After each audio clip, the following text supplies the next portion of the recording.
You're about to see 10 different chefs from 10 different countries Make toast. toast.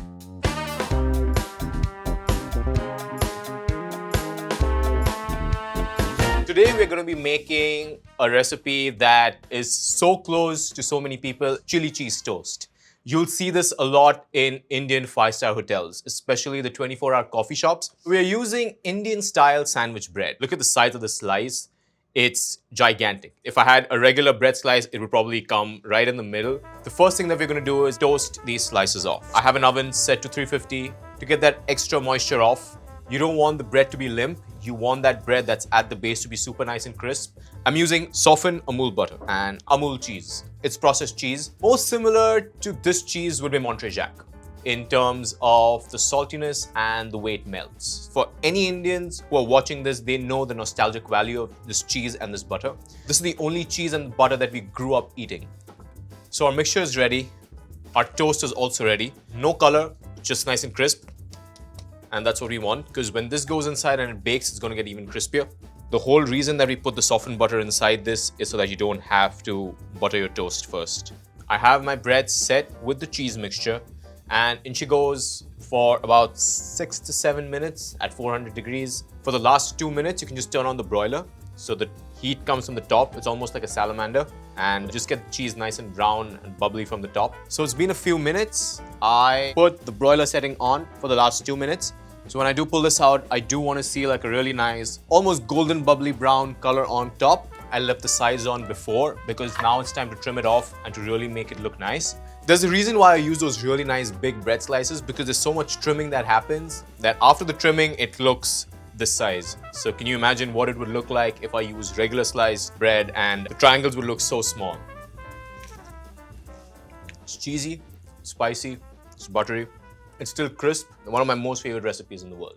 I'm making a Hong Kong style toast, which is a very popular dish in cha canteen, Hong Kong cafes. In the 1950s, Hong Kong food hall chefs recreated this toast dish that's served in upscale Western restaurants. I'm showing you today a popular version with peanut butter. This bread is a thick cut, white, milky bread. It kind of reminds us of the steamed buns that we have, which is light and fluffy. Fresh the better. First of all, I'm going to spread peanut butter on the bread. Any kind of peanut butter, and then I'm going to cut the crust. Then we can dip this in our egg wash. The white bread really soaks up, but you have to be very careful, don't break it. Once it gets really soft, just gonna put it in. You're gonna fry all sides to make them golden brown. In the old days, this kind of style of toast is fried in wok, but now in a lot of Hong Kong cafes, people use fryers or just fry them in a pan. The toast is fried, and then we're going to add a little bit butter and condensed milk on it.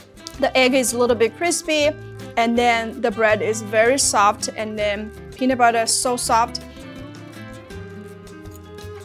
So good. There are different textures add richness to this toast dish. We're getting ready to do a toast, right? Not toast with any champagne, but I'm not judging. The quintessential toast dish in America is a bomb avocado toast. Avocado toast is fat and vegetable and spice and love and toastiness and crunchy. I'm getting ready to hook up a piece of toast with a marble rye. Flavor of rye is kind of easy, right? It's not overpowering. It's like a really super duper obnoxious wheat bread. This is a cast iron griddle. I want to butter my griddle. So I like to add the fat to the toast because it also gives it another layer of flavor and also gives it another new kind of texture. I toast both sides for consistency, and that is the perfect toast right there. Avocado toast doesn't have to be just the regular old few slices with a piece of tomato. I took the whole avocado and smashed to the consistency that I like. I took a little bit of key lime so that it would soften it up some. Herbs, my parsley, and my cilantro. I take some diced tomato, peppers, a little bit of cucumber, and that's my secret weapon right there because it gives it crunch. And then the red onion, nice and fancy. Get it like close to the edge, close to your love handles, right? That's what we were calling them. And a couple more other components. beautiful heirloom tomatoes. So you got the guacamole layer, and then you have your avocado slice layer. Some feta cheese. Now, I take some sun-dried tomatoes, and I take a little bit of hot sauce. This right here is the truth. Oh yeah. It's toast, and you should treat it like champagne.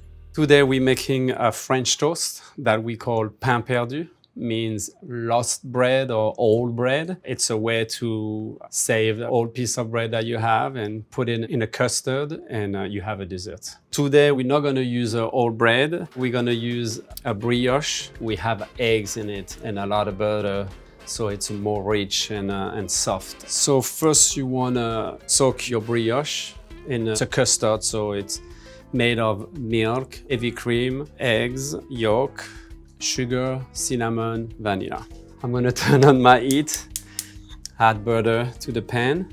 The brioche is very spongy, so it's gonna suck out the mix very fast. I like it more custard, so I'm gonna leave it a little bit longer than the normal. I'm gonna put it in a pan. You can see the butter is hazelnut, and it does smell like hazelnut, and that's the color you want. I'm gonna flip it one more time. I want the custard to cook inside. It's not gonna be too crispy because of the butter, but you want the custard to create a nice light brown color and a little caramelized color. And the inside will be soft. This is our pain perdu with caramel sauce and whipped cream. Let's have a try. It's almost like a bread pudding, soft. Very good. The brioche is perfect. I'm making bruschetta. Bruschetta is basically grilled bread, served usually with tomatoes. You eat bruschetta usually during summertime. It's like a great antipasto, so like an appetizer to serve it first. What I prefer to use is actually a day-old bread, so that it will be easier to cut it through. We want to make sure to have a bread also that doesn't have too many holes. You want to put the stuff on it. You don't want the stuff to fall off. Bruschetta was basically born to be like in the outside. Meanwhile, you know, you're having a good time, an aperitivo. So grilling is always like the best way to do the bruschetta. So we want to make sure that our grill is very, very hot. We want to put some extra virgin olive oil on both sides of the bread. And then we're just gonna put a little bit of salt as well. The grilling is important because it gives so much of the flavor to this dish. You want it to have those marks to give the flavor. In the same times, you want it to be super hot because you don't want it to dry too much. You want it to have a little crust, but inside should be moist. Now this is ready. We have some nice grill marks. In Italy, actually, we don't eat garlic. We want the flavor of it, but we don't eat whole clove of garlics. You wanna just rub it so then you can taste it. Next, we're gonna cut some tomato. Little trick, just put it between two deli lids, and you got your tomato in half. We have some basil as well, some extra virgin olive oil, a little bit Maldon salt and a little bit regular salt. I'm gonna crush those tomatoes because the important things about bruschetta is we wanted that bread to soak up the juice from the tomatoes. So we wanna make sure these tomatoes are like super flavorful. We're gonna put all our tomatoes. We are having a party here, so I'm just gonna cut it in half so then everybody can enjoy a little piece. Here is our bruschetta. I'm ready for summer. Enjoy. Reminds me to be just close to the beach and having some times with some bruschetta. I am making a dish called katenya. Katenya is essentially an Ethiopian toast. We use injera. Injera is a flat, spongy bread made from a grain called teff. We use injera for every meal, for breakfast, lunch, and dinner, and snacks. That's how big injera is in Ethiopia. The day we make injera at home, after they finish making the injera, at the end they make katenya.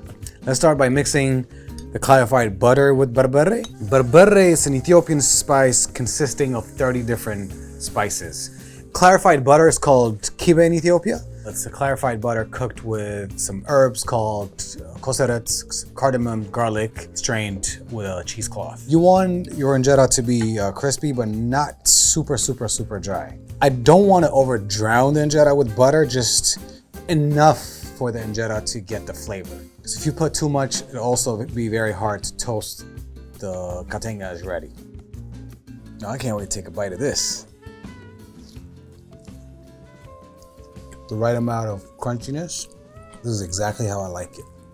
It's time to make toastskagen. One of our culinary gurus in Sweden, Tore Wretman, he was on his sailboat. He had little shrimp that they fish. Because of the cold water, it has a sweetness and a firmness, but it's not chewy. The texture is more like a langoustine. He peeled them and made a gorgeous shrimp salad. This is a regular white toast.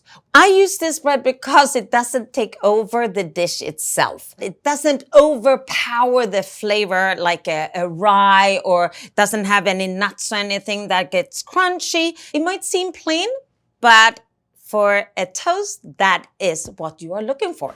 I take the regular toast bread and I have soft butter that I just very smoothly and evenly, and not too much, because if you take too much butter, it will get soggy. You want that crispy surface that gets golden and without too much butter inside. Then just put it in a medium hot pan. Don't rush the toast. Give it time and it will be superb. So you get the nutty flavor of the butter, which brings the toast flavor to a different level. Look at this, nice and goldy, crispy. Now we do the same on the other side. Toast is done, time to assemble it. To make it even better, cut off the crust and even beautiful, a triangle. So here we have beautiful peeled shrimp. And for our toastskagen, we are going to roughly chop them up. I have a little bit of chopped onion and dill, some zest of the lemon. And to add a little freshness, we add a little bit of the juice. And you mix it with the mayonnaise and the sour cream. Shrimp salad here. I usually leave a little bit of this in case you want to grab it by your hand. But if you are sitting down at a table and you have knife and fork, you can just cover the whole thing. Put a sprinkle of dill on top. But today is a special day. So I'm going to top it off with a little bit of roe, which add color, a little bit of texture, and elevates this dish into something even more sophisticated. Here we go. The toast seems great. It's holding up. It's not falling apart on me. And good to leave a little piece so I can hold the toast while I'm trying it. This is a really good toast. So we are going to be making falfla. It's toasted baguette with some red and green pepper and tomato. It just brings me back to where I grew up.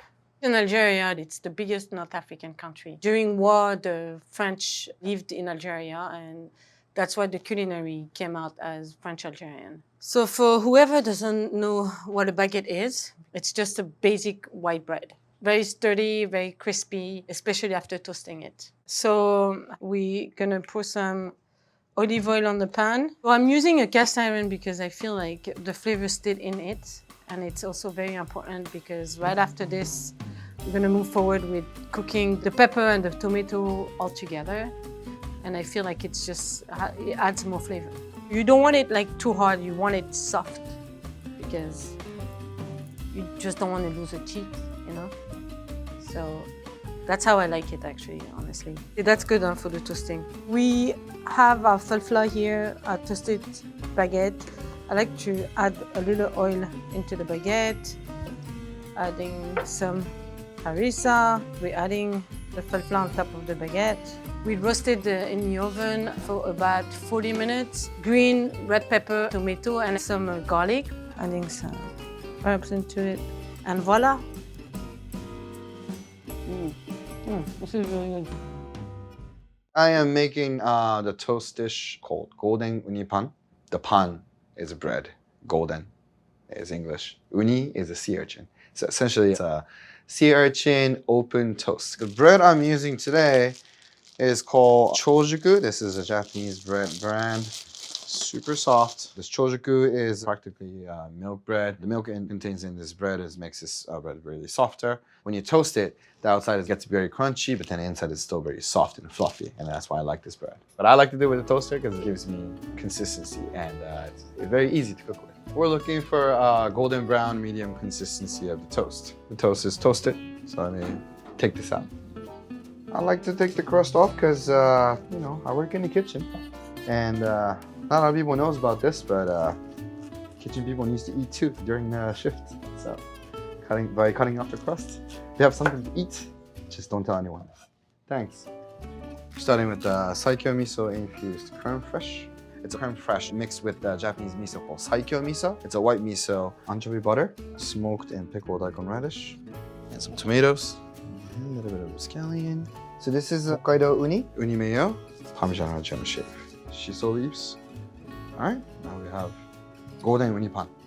Dig in. Oishi desu. In Turkey, we don't really have a dish where you take a piece of toast and put things on top and display it.